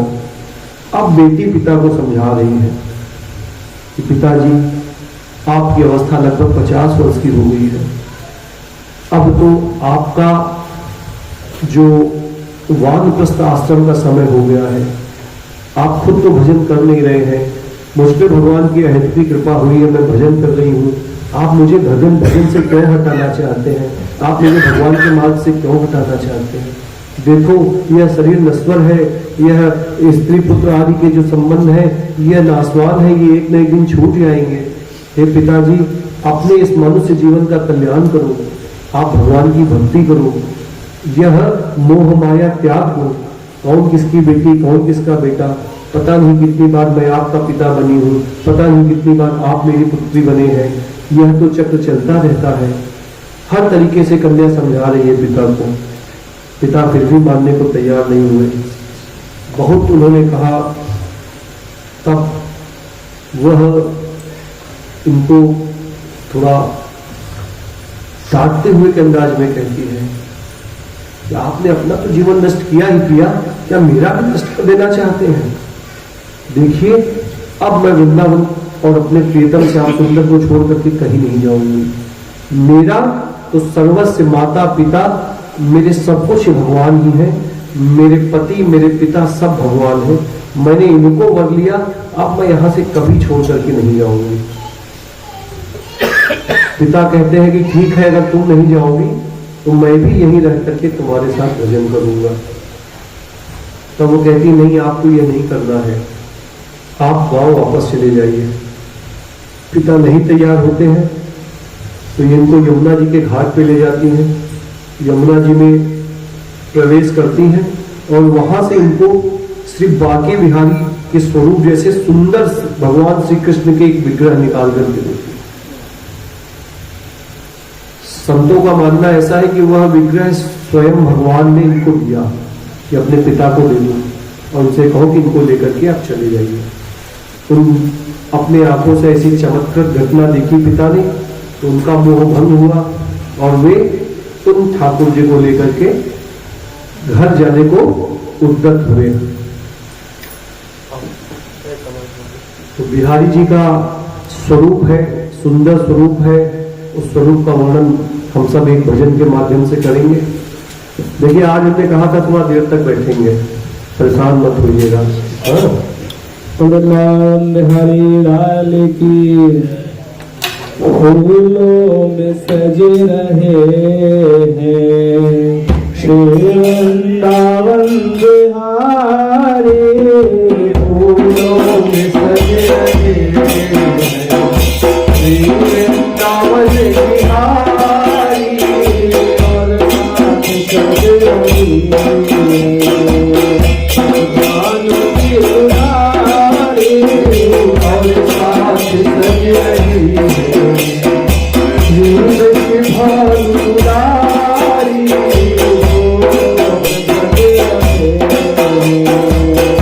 वृंदावन बिहारी फूलों में सजे रहे श्री वृंदावन बिहारी और साथ सजे रहे ब्रह्मांड की दुलारी और साथ सजे रहे भानु की दुलारी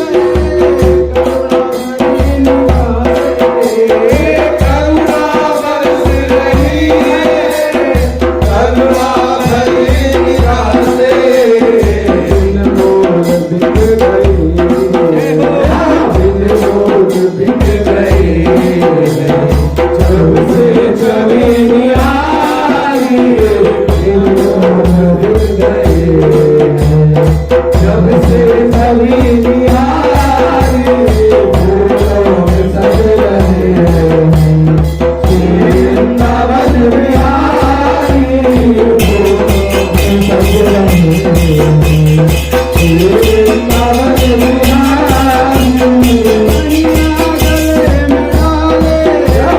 जब दोनों मुझको आए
बिहारी वृंदावन बिहारी लाल की। आह, क्या सुंदर स्वरूप का वर्णन किया है भगवान।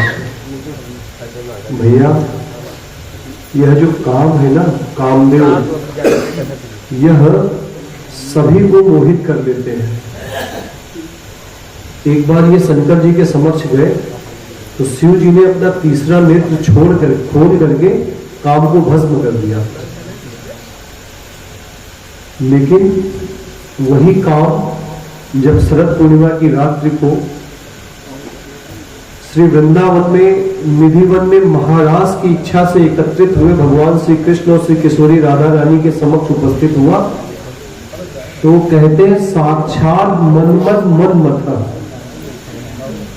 जो सबके मन को मथने वाला यानी काम है, कामदेव है, वह मूर्छित होकर के गिर गया भगवान के रूप को देख करके।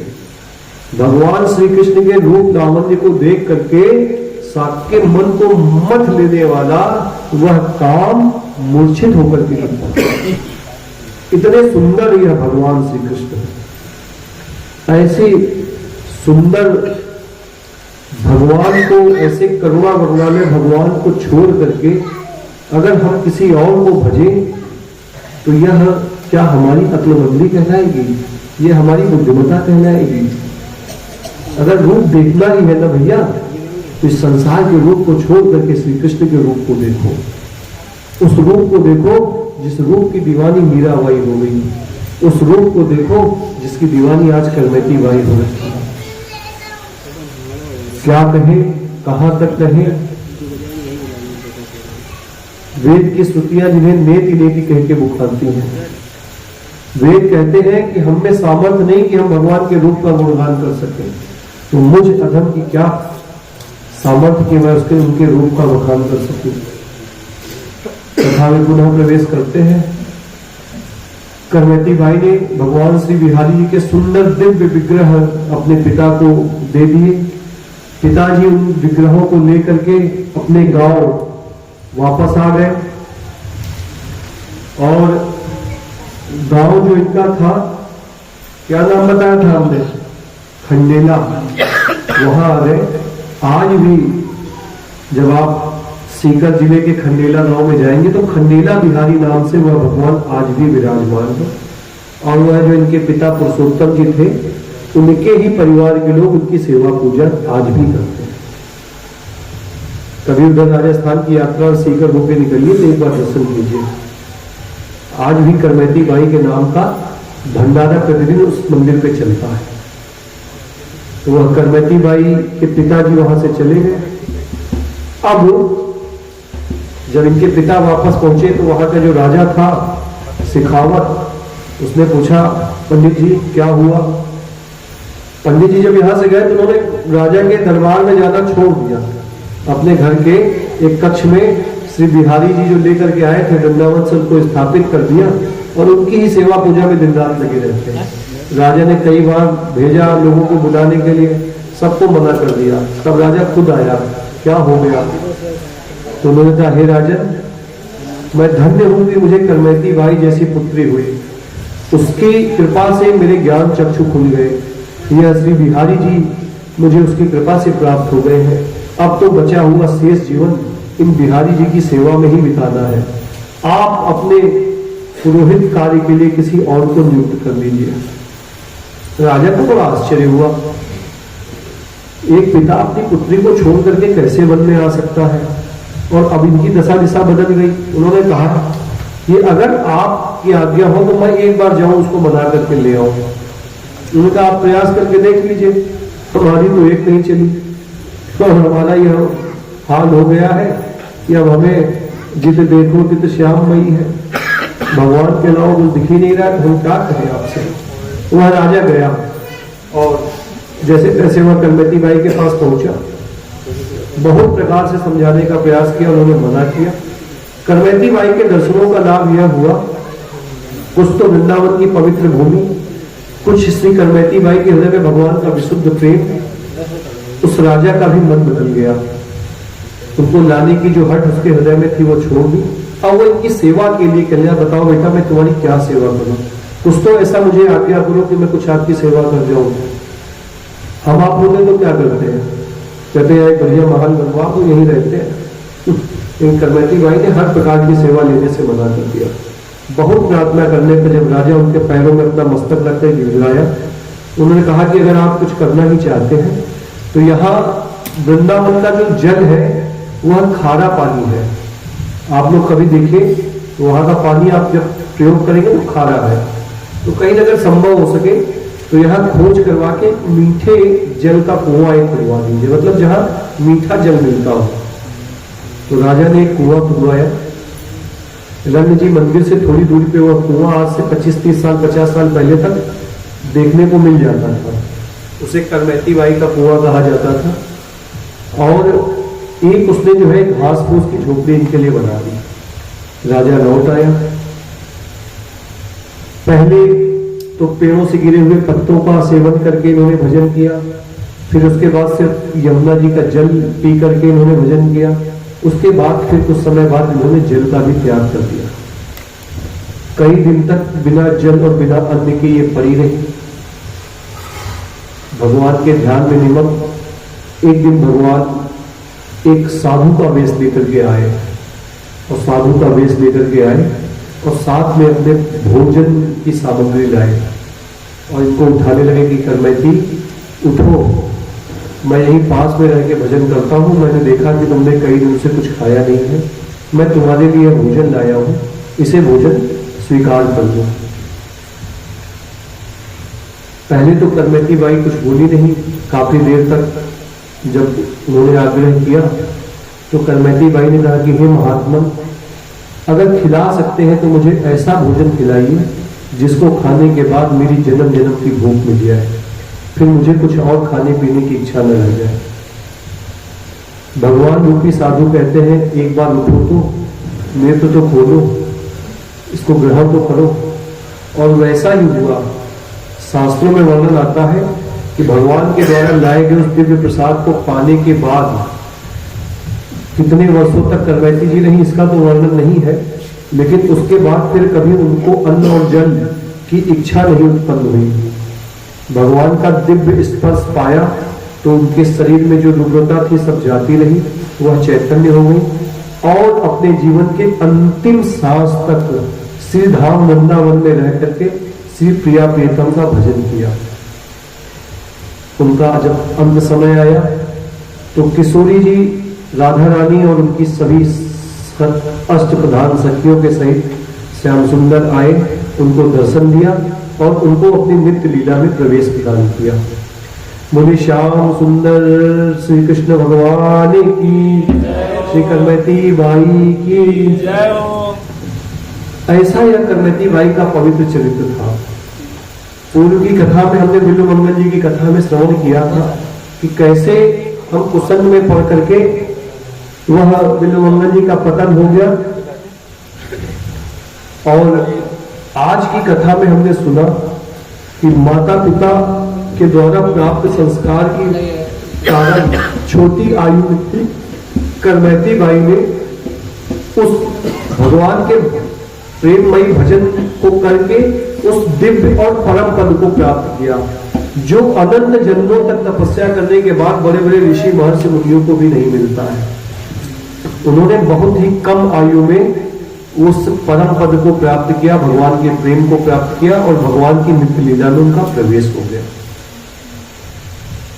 इस संसार के संबंध ठीक है, भगवान कहते हैं कि मुझे तुम्हारा धन दौलत स्त्री पुत्र आदि कुछ नहीं चाहिए, मुझे तुम्हारा सिर्फ मन चाहिए।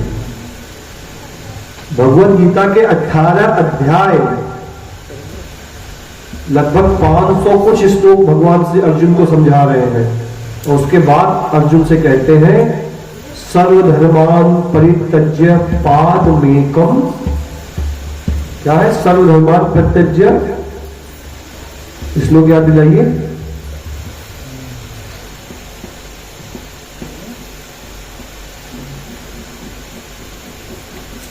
श्री वृंदावन बिहारी लाल की जय। सर्वधर्मान परित्यज्य मामेकम शरणम व्रज। करमैती बाई का प्रेम कुछ ज्यादा ही हो गया था, 50 बार इस श्लोक को दिन भर में बोलते हैं। लेकिन सर्वधर्मान परित्यज्य मां, फिर देखिए भूल गए। उस श्लोक का आशय है कि सभी धर्मों का परित्याग करके एकमात्र मेरी शरण में आ जाओ। अहम त्वाम सर्व पापेभ्यो मोक्षयिष्यामि मा शुचः। मैं तुम्हारे सभी पापों से तुमको मुक्त करके अपना परम धाम, अपना परम पद प्रदान कर दूंगा। उसके अगले श्लोक में भगवान कह रहे हैं, मन मना मत भगवत भक्त मत जामी नमस्कुरा। आप 56 प्रकार के भोग उनको मत लगाइए, फल फ्रूट और मेवे, इसमें से इलायची मिश्री कुछ भोग मत लगाइए, अपने मन का भोग उनको लगा दीजिए। इस शरीर से संसार का व्यवहार कीजिए। आप बताइए संसार को क्या चाहिए? अगर संसार से आप कहिए, मान लीजिए एक बात कह रहे हैं, किसी को अच्छी न लगे तो क्षमा कीजिएगा। मान लीजिए कोई पुरुष अपनी स्त्री से कहे, देखो मैं उसका पूरा मन तुमको दे दिया है, पूरे मन से तुमको दे दिया मैंने, लेकिन मैं कुछ करूंगा धरूंगा नहीं, घर ही में बैठा रहूंगा, मन मैंने तुमको पूरा दे रखा है। क्या होगा भैया? अगर कोई बेटा अपने माता पिता से कहे, मन को मैंने पूरा, अपने माता पिताजी मैंने आपको अपना पूरा मन आपको दे दिया है, लेकिन कुछ कर धर के कमा धमा के नहीं लाऊंगा, क्या होगा बताइए? माता पिता कहेंगे चलो निकलो यहां से, होगा नहीं होगा ऐसा बताइए? यही नियम है संसार का। संसार आपसे आपका शरीर चाहता है और भगवान आपसे आपका मन चाहते हैं। तो इस संसार की सेवा में अपने शरीर को लगा दो। माता पिता पुत्र पत्नी स्त्री आदि की सेवा इस शरीर से करो। ड्यूटी करने जाओ, खेती करो, किसानी करो, व्यापार करो, धंधा करो, सब करो शरीर से, लेकिन अपने मन को भगवान में लगा दो। तो भगवान ही कह रहे हैं, मन बना मत भगवत भक्त, अपने मन को मेरा भक्त बनाओ। मन से भगवान की पावन लीलाओं का स्मरण करते रहो, भगवान के पावन नाम का जप करते रहो। अंतःकरण में सीताराम सीताराम सीताराम, राधे कृष्ण राधे कृष्ण राधे कृष्ण, इसका निरंतर जप करते रहो। अगर किसी को मेरी बात पे विश्वास ना हो तो प्रैक्टिकली करके देख लो। घर जाओ और जाके कह दो भाई नौकरी छूट गई है, अब हम कुछ नहीं करेंगे। जिसका जिसका जितना जितना प्रेम है सब दिख जाएगा कुछ ही दिनों में।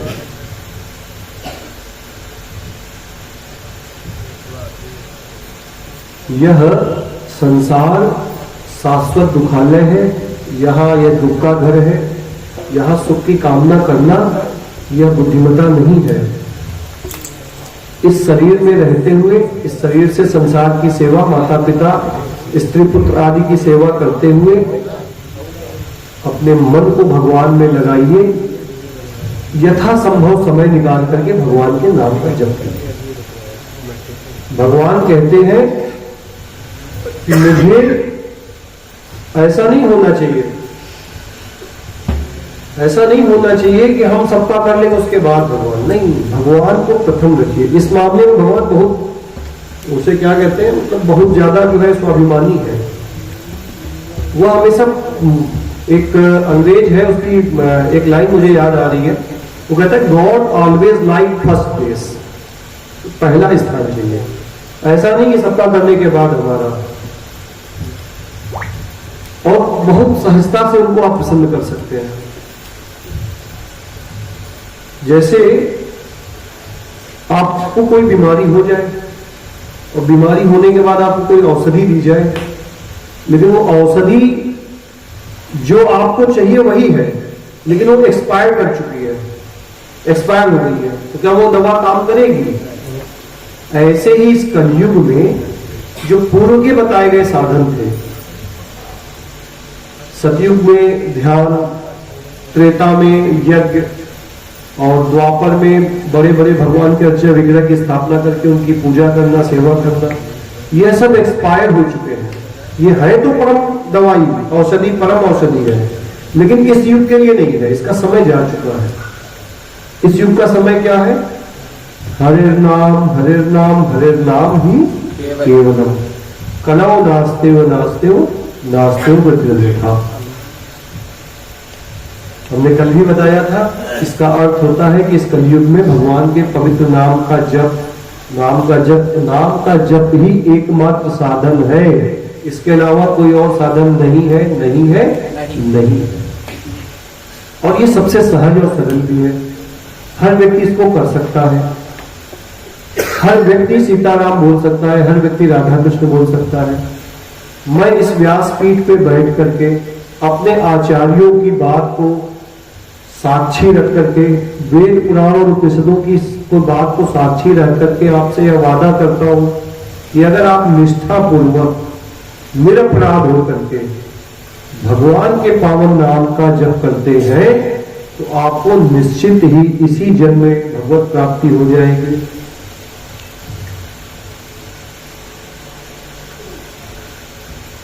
तमाम प्रकार के वेदों में, उपनिषदों में तमाम प्रकार के उदाहरण भरे पड़े हैं और तमाम लोगों ने पाया है। कल हम लोगों ने अजामिल की कथा सुनी थी ना, एक बार नारायण कहने से भगवान मिल गए। और आप अगर प्रेम पूर्वक भगवान के नाम का उच्चारण करेंगे तो भगवान नहीं मिलेंगे क्या? भगवान जो है वो कहते हैं अहम भक्त पराधीनो, मैं अपने भक्त के पराधीन हूं। जैसे कोई व्यक्ति किसी का गुलाम हो तो वह अपने मालिक की इच्छा से ही सारा काम करेगा, इसी प्रकार से भगवान अपने भक्त के गुलाम बन जाते हैं। अहम भक्त पराधीनो, भगवान कह रहे हैं, स्वयं कह रहे हैं कि अगर आप भक्ति करोगे तो भगवान आपके आगे पीछे हो जाएंगे, रहेंगे। और फिर आप बताओ, जिसका एक बार भगवान से संबंध हो गया उसको कोई चीज दुष्कर है क्या? यहाँ किसी के घर में कोई प्रधान हो जाता है या कोई विधायक है, हमारे चाचा विधायक है, तो अपने आप को पता नहीं क्या समझने लगता है। तो लेकिन भैया अगर आपका संबंध भगवान से जुड़े है, जिसके भक्ति, यह जो भक्ति है ना, इसके टेढ़े करने से समस्त सृष्टि का विनाश हो जाता है। इच्छा करने से सृष्टि की उत्पत्ति हो जाती है। वह भगवान आपका मित्र बन जाए। और आपको फिर हम कह रहे हैं, ये मत सोचना कि वह मित्रता नहीं निभाता, वह संबंध को नहीं निभाता। अरे जैसी वो निभाता है वैसी कोई नहीं निभाता। हम लोग बार बार सुनते हैं। आप बताइए, अर्जुन का रथ भगवान चलाना स्वीकार कर लिए, द्वारिकाधीश थे और अर्जुन के रथ को चलाते का काम, सारथी का काम ले लिया। और आपको बताएं, हम बार बार अपनी कथाओं में यह बात कहते हैं, भगवान जैसी कोई मित्रता नहीं निभाता। अर्जुन ऐसे खड़े होते थे जैसे हम बैठे हैं ना, युद्ध में हाथी घोड़े चिखाते रहते थे, बड़े बड़े नगाड़े बजते थे, दुंदुभी बजती थी, बहुत शोर होता था। तो अर्जुन जब बोलते थे इधर घुमाओ उधर घुमाओ तो भगवान को सुनाई नहीं देता। तो अर्जुन ऐसे भगवान बैठते थे और अर्जुन ऐसे खड़े होते थे। भगवान के दाहिने कान के पास भगवान, अर्जुन का दाहिना पैर, और भगवान के बाएं कान के पास भगवान अर्जुन का बायां पैर। इधर का पैर पटका तो भगवान समझ जाते थे, इधर का घुमा देते थे। जो इधर का पैर पटक रहे तो इधर। ऐसी मित्रता और कौन निभाएगा बताओ? द्रौपदी ने, जब भगवान ने शिशुपाल का वध किया तो द्रौपदी ने अपनी साड़ी का कोना फाड़ करके भगवान के उंगली से रक्त निकल रहा था उसको बांध दिया था। एक टुकड़े चीर के बदले में भगवान ने, जब दुशासन द्रौपदी के चीर खींचने लगा तो भगवान वस्त्र अवतार होकर के प्रकट हो गए। 10,000 हाथियों का बल रखने वाला दुशासन खींचते खींचते हार गया और वह द्रौपदी के वस्त्र को नहीं खींच पाया। ऐसी मित्रता और कौन निभाएगा बताओ? ऐसे भगवान से संबंध जोड़ना चाहिए हम सभी को। आप अगर उन्हें पुत्र बना लेंगे तो आपके पुत्र बन जाएंगे। आप उन्हें अपना भाई बना लोगे तो आपके भाई बन जाएंगे। आप उनको अपना सखा बना लोगे तो आपके सखा बन जाएंगे। आप उनको अपना पति बना लोगे तो आपके पति बन जाएंगे। भगवान को ना कहना नहीं आता है। आप कहोगे भगवान आप परम दयालु कहेंगे, हाँ हम परम दयालु हैं। आप कहोगे भगवान बहुत कपटी हो गए, हाँ कपटी है। ना कहना जानता ही नहीं कन्हैया। इतना सहज, इतना सरल है, इतना उदार है। आप बताओ, अच्छा सुदामा जब भगवान के पास पहुंचे तो 3 मुट्ठी चावल लेकर के गए। उन 3 मुट्ठी चावल के बदले में 3 लोगों का दान कर दिया था। 3 लोगों की संपत्ति, अपने जैसा महल बनवा दिया, अपने जैसी संपत्ति दे दी, अपने जैसा ऐश्वर्य दे दिया। इस जीवन में कमाई गई हमारी धन संपदा, मकान, दुकान सब यही छूट जाएगा। और ये भी नहीं है कि जो यहां हम अर्जित करें। अच्छा ये बताओ, अगर कोई व्यक्ति है उसने बढ़िया अपना महल जैसा घर बना दिया और उसने बीएससी एमएससी की पढ़ाई कर रखी थी और उसका शरीर पूरा हो जाए और उसका दोबारा जन्म हो और उसको याद हो कि हम इस घर के थे, ये घर हमारा है, वो आ जाए, भैया हम इस घर के हैं मालिक, पिछले जन्म में हम इस घर के मालिक थे, चलो हमको घर दे दो। कोई देगा क्या? देगा कोई? वह मास्टर के पास पहुंचे कि हमने पिछले जन्म में एमएससी तक की पढ़ाई की थी, अब हमको एमएससी के आगे की पीएचडी कराओ, हम दोबारा नहीं पढ़ेंगे। होगा क्या? अगर दोबारा जन्म होगा तो नर्सरी से पढ़ाई करना चालू करना पड़ेगा और पिछले जन्म की बनाई धन संपदा, मकान, दुकान सब गए। एक चीज है, इस जीवन में जितनी नाम की पूंजी आप नाम जप करके इकट्ठा कर लेंगे, भगवान के नाम का कीर्तन करके इकट्ठा कर लेंगे, भगवान के नाम का जप करके इकट्ठा कर लेंगे, यह कभी विनिष्ट नहीं होगी, यह आपके साथ निरंतर रहेगी। उत्तरोत्तर अगर कुछ कमी रह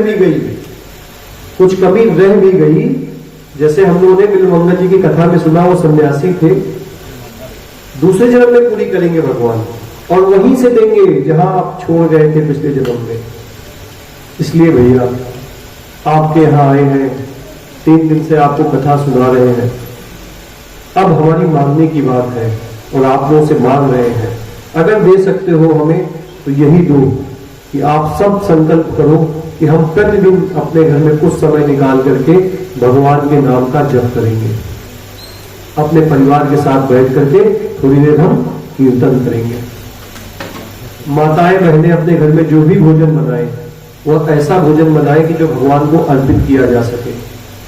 दाल चावल रोटी सब्जी जो बनाइए उसको ऐसा बनाइए कि उसमें लहसुन प्याज मत डालिए, एक तुलसी दल डालिए और भगवान के सामने रख करके भगवान से प्रार्थना कीजिए, तुझे मस्त गोविंदम तुभ्यमेव समर्पयामि, हे भगवान आपने हमें जो दिया हम आपको समर्पित करते हैं। अभी तक आप वो दाल चावल रोटी सब्जी रूपी भोजन खा रहे थे, भगवान को अर्पित करने के बाद आप प्रसाद खाएंगे।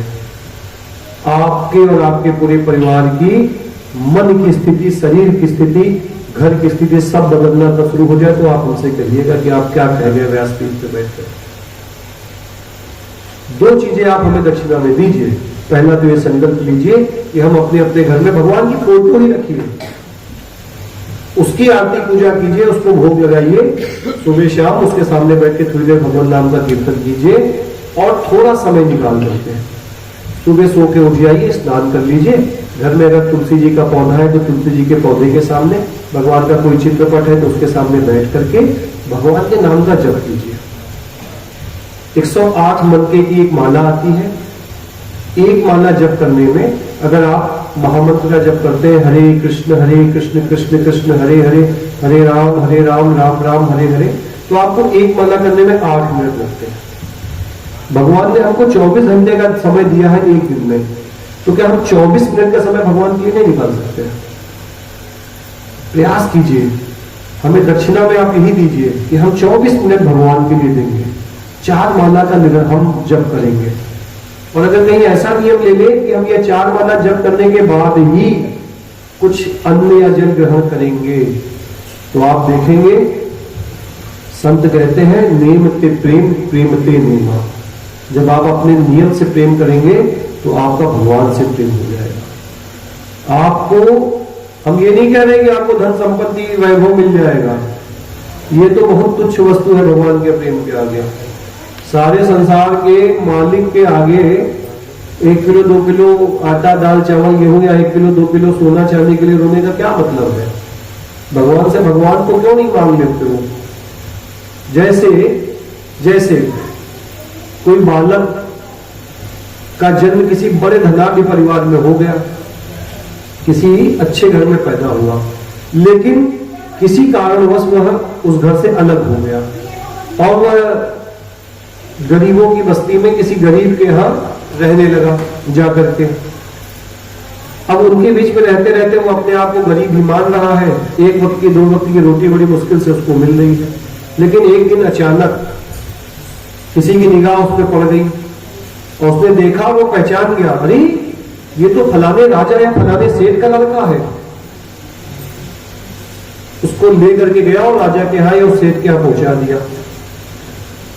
अब बताइए उस लड़के को कुछ करना पड़ेगा क्या? उस पिता की सारी संपत्ति का वो हकदार हो गया कि नहीं हो गया? हो गया कि नहीं हो गया भैया? बोलो भाई। हो गया बिना कुछ किए। ऐसे ही हम भगवान से अलग हो गए। भगवान अनंत ऐश्वर्यवान है, गुण गण निलय है, कृपा निधान है, भक्त वत्सल है, शरणागत वत्सल है। हम भगवान से अलग हो गए। यह संत महापुरुष जिनका हम चरित्र सुन रहे हैं, यह वह व्यक्ति बनकर के हमारे पास आते हैं और हमारा सब पुनः हमको याद दिला देते हैं भगवान के। जैसे ही हमें यह बात याद आती है कि हम भगवान के हैं, तो भगवान की संपूर्ण संपत्ति पे हमारा हक अधिकार बन जाता है। हम उनकी संपूर्ण संपत्ति के मालिक बन जाते हैं। भगवान सर्व ऐश्वर्य युक्त है, भगवान की 6 ऐश्वर्य के हम मालिक हो जाते हैं। इसीलिए कहते हैं भगवान का नाम, भगवान के धाम, भगवान के जन्म में कोई भेद नहीं होता है। अगर आप भगवान के भक्त बन गए तो जो गुण जो चीजें भगवान में है वो सब आपके लिए सुलभ हो जाएगी। कहने को तो बहुत कुछ कह सकते हैं, समय की बाध्यता है। इन 3 दिवसों में अगर हमने कोई बात हमारी खराब लगी हो तो हमें क्षमा कीजिएगा, कुछ अच्छी लगी हो तो उसको ग्रहण कीजिएगा। हमारे यहाँ आने की सार्थकता इसी बात में है भैया, अगर आप लोगों में से कोई एक भी भगवान की भक्ति में सच्चे मन से लग गया तो हम समझेंगे कि हमारा यहाँ आना सफल हुआ। हम आप सबसे हाथ जोड़ करके आपके चरणों में प्रार्थना कर रहे हैं।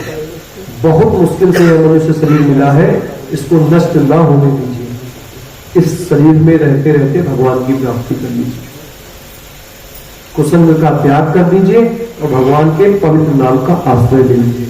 इतने करने मात्र से ही आपको भगवत प्रेम की प्राप्ति हो जाएगी।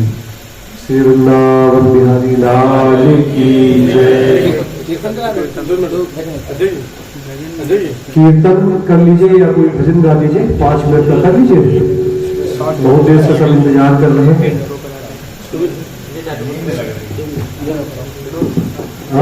जैसे नींद लग रही है, ऐसा होता है भैया। यह जो भगवत कृपा होती है ना, फूलों की सेज होती है, उस पर लेटने से सबको नींद आती है। और जो संसार की विषय वार्ता होती है ना, किसी की चुगली किसी की निंदा, वो कांटे की सैया के समान होती है। कहते को निताएगा तो नींद नहीं आएगी।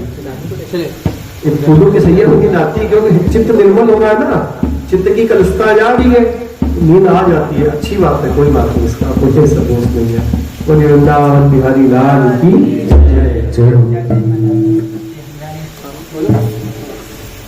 वृंदावन बिहारी लाल की जय, राधा रानी सरकार की जय। मेरा मन लगे बरसाने में, जहाँ मेरा राधा रानी। मेरा मन लगे बरसाने में, जहाँ मेरा राधा रानी। मेरा मन लगे बरसाने में, जहाँ मेरा राधा रानी। मेरा मन लगे बरसाने में, जहाँ मेरा राधा रानी। मन हटिया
जो